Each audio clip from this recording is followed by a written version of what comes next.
I was a top killer. I hunted the guilty with no mercy. None of them ever escaped me. I used to be a Marine in a special unit, but after a clash with my commander, I left the service. I never thought that one day, a gang would break into my home. Losing my family broke me completely. From that moment, my heart turned cold. I wiped out every member of that gang. I could never escape the pain inside. To ease the torment, I changed my name and hid at a construction site. Every day I swung a sledgehammer to release the anger in my chest. I treated the walls like enemies. Each strike carried the roar buried deep in my soul. But trouble always found me. Some local thugs thought it was fun to mess with me. Hey, dumbass! Lunchtime! Utah loves their hammer.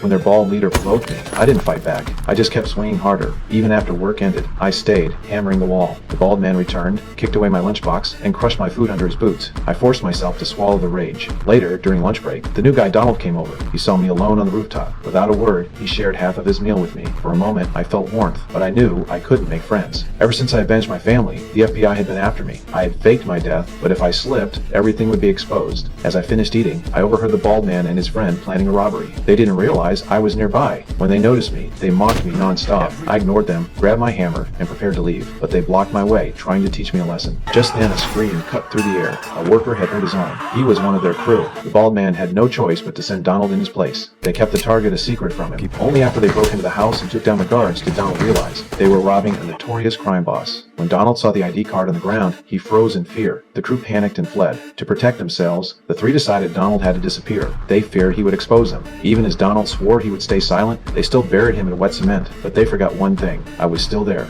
I couldn't let him die. I struck back. In seconds, the thugs were on the ground. One of them pulled out a gun and fired, but his aim was useless.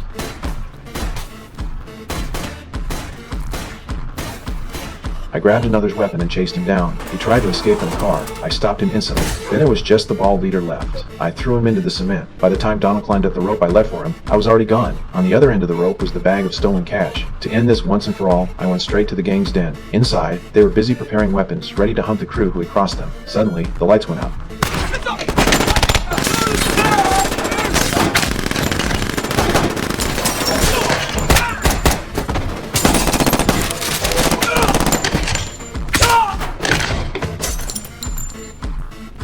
When the boss turned on the backup power, his men were already down, and I was standing quietly behind him.